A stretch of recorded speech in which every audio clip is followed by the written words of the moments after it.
Hello, it's Friday, November 25th, and you're watching The Big Story with me, Chao Suen. Subscribe to the Straits Times channel to stay up to date with our live news updates. Now, long queues were spotted forming along Orchard Road even before the malls and shops opened this morning. Singaporeans are out in full force bargain hunting. Black Friday sales mania is back and businesses are looking to entice buyers, especially ahead of the GST hike coming in January. From electronics and furniture to clothing, beauty and wellness, there seems to be a good deal out there, no matter what it is you're hoping to buy. Senior correspondent Chantal Sargent joins us with more on what to look out for this weekend. Thanks for joining us today, Chantal. So, what's it like out there in the shops today? What are people excited for? Well, I went there quite early this morning because we were doing a few interviews for the story that's coming out tomorrow and Saturday in print. And every year we do something for Black Friday. Last year was quite a big blowout as well. But it looks like this year there's some sense of urgency. Everyone is out in full force at about 10:30 this morning. When I was in courts to interview one of the people whom we had set up the interview earlier this week, there were about 50 people in the queue already. And so I think for today, tomorrow and Sunday, Singaporeans are going to be out in force because let's face it, we all love a good bargain. And the shop seems to be putting together something really good because they understand the GST hike is going to kick in on January 1st. And some of the shops, such as Harvey Norman, said that they're already aggressively promoting. And one chain of shops, which is Harvey Norman, they extended their Black Friday to 6 days this week instead of 3 days, which was in 2021 and 2020. So that's really saying something.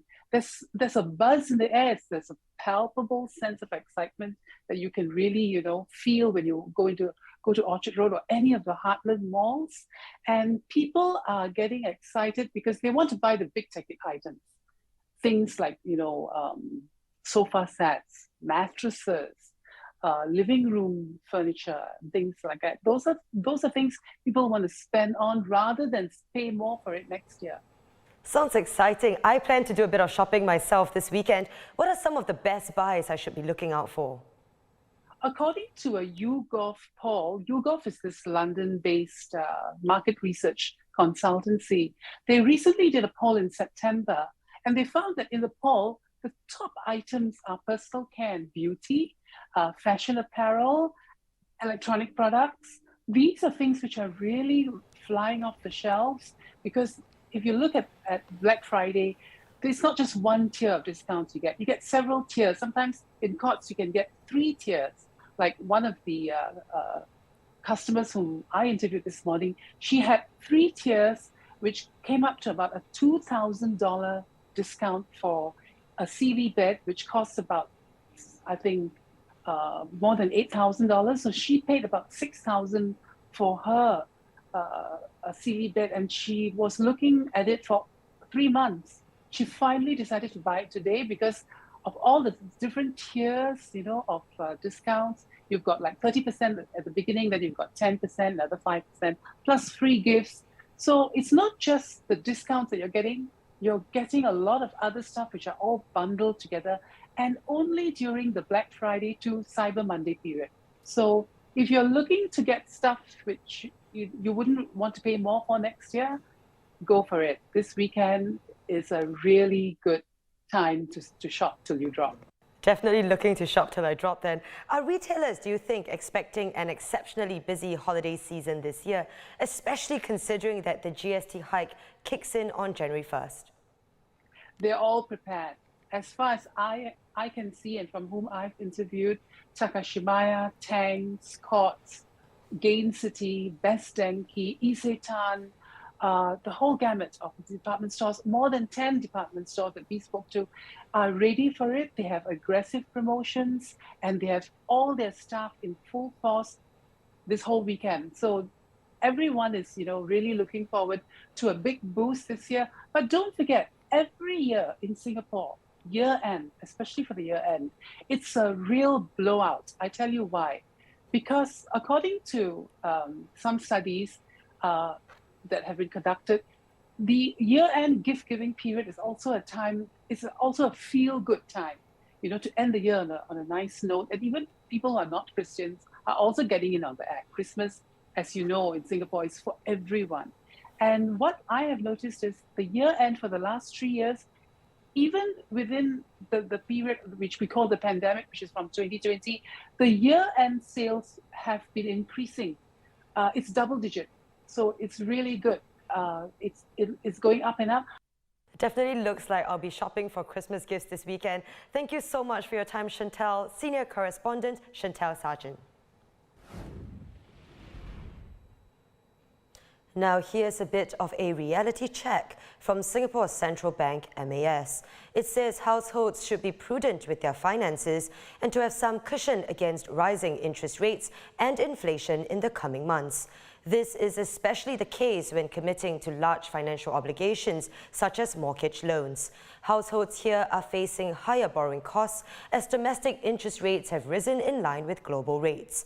But MAS's recent stress tests show that most households appear to be resilient to financial shocks, and the proportion of non-performing mortgage loans is likely to remain low.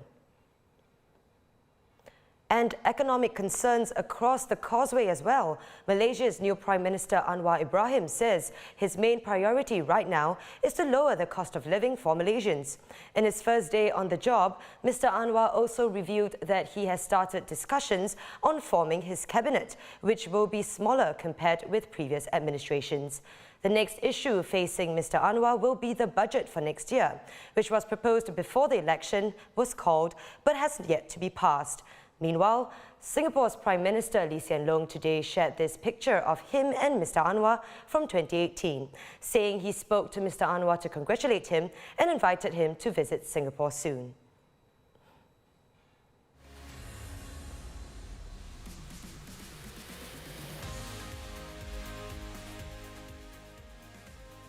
And Day 5 of the FIFA World Cup 2022 produced an early contender for the goal of the tournament, where a brace by Richarlison, including an overhead Caesar kick, gave Brazil the perfect start with a 2-0 victory over Serbia.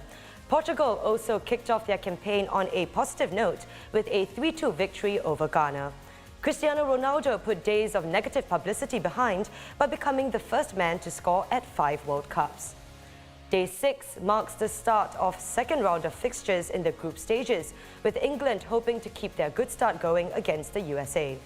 Meanwhile, Group A sees both the Netherlands and Ecuador going against each other in the hopes of securing their spot in the next round.